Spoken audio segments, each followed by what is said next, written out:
Selamat sore para netizen dimanapun kita berada, salam inspirasi bagi kita semua ya. Sekali berlayar Anies Baswedan dapat 2 partai. Wah, ngeri Jos, ngeri bos. Ini usai datangi Partai Buruh, Anies sambangi DPD Partai Hanura Jakarta. Wow, ada apa di balik ini semua begitu kan? Dan bahkan ini menjadi tantangan besar. Saya kira ya Hanura kalau menjadi ngusung Anies Baswedan efeknya di tahun 2009 sangat luar biasa ya. Bisa saja lolos di parlemen, bos. Efeknya sangat luar biasa di situ begitu. Apalagi Partai Buruh begitu kan. Jadi artinya apa? Artinya jangan coba-coba kekuatan rakyat hari ini begitu kan ya. Jangan coba-coba ada perlawanan. Kita lihat saja bahwa seperti Partai Buruh, seperti Partai Hanura ya yang sekarang ini tidak lolos di parlemen. Nanti tunggu di tahun 2029. Pasti ada gerakan untuk meloloskan itu begitu kan. Rakyat yang berkuasa di situ begitu. Makanya hari ini yang kita amati betul bahwa persoalan-persoalan politik begitu kan ya, seperti Anies Baswedan kalau didukung PDP wah semakin luar biasa itu begitu kan. Ya lama-lama mereka akan melebihi dari PKS ya di parlemen. Maka saya katakan bahwa ya Partai Hanura tetap eksis ya dibandingkan dengan PBB begitu kan ya. Terus kemudian Partai Buruh sekarang menjadi apa istilahnya ya, menjadi pahlawan begitu kan ya, menyelamatkan begitu kan. Artinya secara tidak langsung ini menjadi potensi yang sangat luar biasa. Ini jangan lupa ya, Partai Hanura, Partai Buruh dan Partai PDIP ya atau Partai Gelora jangan lupa nanti di tahun 2029 kita pilih ya kalau ingin mendukung Anies Baswedan ya. Saya siap menjadi gerakan itu begitu ya. Kita tunggu saja ya. Makanya saya katakan tadi bahwa sekali jalan Anies Baswedan ini 2 partai loh begitu. Ini usai datangi Partai Buruh, Anies Baswedan sambangi DPD Partai Hanura Jakarta. Ngeri bos ini. Nah, Buruh sama Hanura udah cukup suaranya buat usung Anies Baswedan begitu kan ya. Hanura tahu barang ya ini. Lumayan berat harus mengkonsolidasi partai-partai ini. Bukan sekedar banyak partai tapi juga daya tawar di Kim otomatis naik. Andai saja partai-partai ini memilih investasi tak tunaikan suara 2009 tak tergoda ya jabatan atau uang jabatan yang belum pasti diberikannya. Kita lihat saja. Perindo 2,6, P3 2,5, Buruh itu 1,2 ya, sedangkan Hanura 0 di situ begitu, masih kurang sebenarnya. Ya kalau ini berlabuh 8,1%. Kalau mereka bergabung ya mereka bagus begitu kan ya. Tapi kita lihat saja yang masih belum menentukan di sini kan yang sudah menentukan di sini adalah belum menentukan adalah Gelora dan PBB begitu kan. Ini sebenarnya cukup begitu kalau mengusung semua ya. Bahkan katanya ya nggak butuh partai ya kok sekarang rajin ke kantor partai. Baru kata siapa nggak butuh partai? Duh, ini nggak ketinggalan zaman konfirmasinya. Pernah lihat gelandangan nggak? Nah ini analoginya ke sana kemari. Ya kita lihat saja komentar-komentar netizen. Wajar dong begitu kan ya.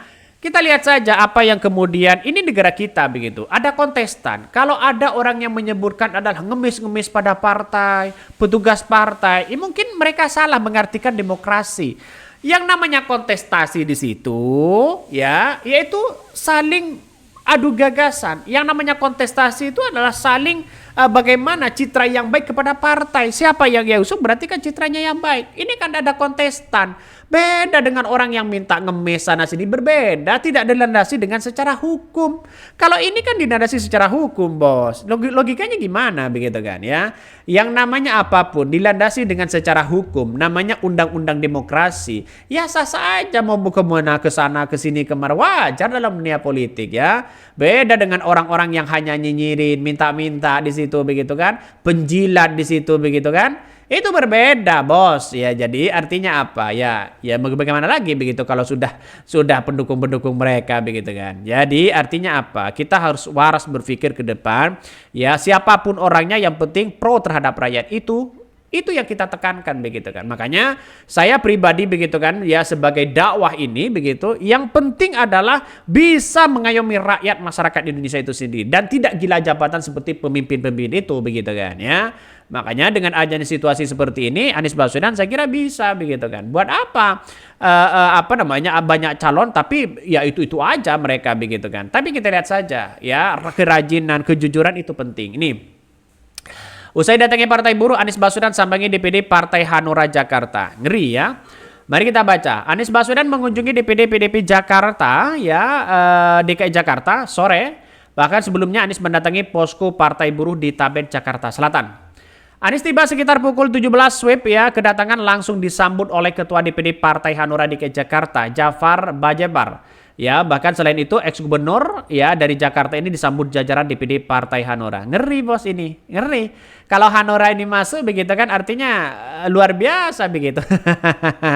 Anies Baswedan begitu kan. Makanya dengan adanya seperti luar biasa ya, kita jangan lupa ya, partai-partai kecil harus menjadi posisi yang sangat luar biasa ini. Selain itu, ex-gubernur Jakarta kini juga disambut jajaran DPD Partai Hanura di lokasi ya. Anies jajaran DPD Partai Hanura langsung yang menuju lantai 2. Pertemuan Anies dan DPD Partai Hanura digelar tertutup. Bahkan ya saat ini pertemuan tersebut masih berlangsung sebelumnya mengunjungi Partai Buruh dan Hanura hari ini. Anies lebih ya dulu datang ke DPD PDP Jakarta ya. Bahkan dalam pertemuan dengan DPD PDP Jakarta, DKI Jakarta, Anies tak menampi adanya pembahasan mengenai Pilgub Jakarta.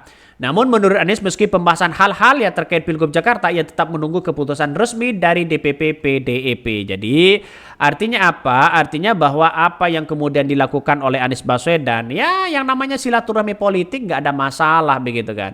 Ini lagi silaturahmi politik, saya kira ini bagus begitu kan ya. Jadi saya kira apa yang kemudian dilakukan oleh Anies Baswedan ya mencari udara segar begitu kan setelah ada putusan dari, dan nanti kita tunggu apakah PDIP akan mengusung Anies Baswedan atau tidak. Tapi yang jelas Partai Buruh dan Partai Hanura sudah memberikan dukungan ya, bahkan ya Perindo kayak nampaknya mau dukung atau tidak, tapi yang jelas dengan realitas yang ada, maka Anies Baswedan ini sangat luar biasa. Sekali berlayar 2 partai mereka dapatkan. Ini bagus begitu kan, bukan gerombolan tiba-tiba ya ditawari ini mau, ditawari itu mau begitu kan. Bukan begitu kan. Anies Baswedan datang sendiri, bos. Inilah pemimpin yang baik. Pemimpin yang baik itu tidak harus nunggu ini, nunggu itu. Anies Baswedan datang ya. Seolah-olah inilah saya tawarkan menjadi pemimpin ini, mau nggak? Kan kira-kira seperti itu begitu kan ya. Ini kalau dengan hati nuraninya masing-masing begitu kan ya, dengan keikhlasan masing-masing, Anies Baswedan berjalan ya sendirian menuju Partai Hanura, menuju Partai Buruh, menuju Partai PDIP. Dia menawarkan diri begitu kan, saya bisa ya. Inilah pada hakikatnya kita tahu bahwa jarang sekarang ini pemimpin kayak gitu begitu kan. Pernah nggak Ridwan Kamil itu ya datang ke beberapa partai? Pernah nggak? Nggak seperti itu. Yang datang itu cuma Anies ya. Jadi artinya apa? Artinya bahwa Anies Baswedan ini begitu kan, artinya tidak bukan ngemis partai, tapi pada kenyataannya adalah menawarkan diri begitu kan. Ini bagus begitu kan. Justru dibalik ini semua yang tidak ada ini, tidak ada itu begitu kan, ya justru punya kepentingan besar. Mungkin itu yang kami sampaikan. Tonton terus channel Hodari Podcast Sarayan ini, jangan lupa di subscribe.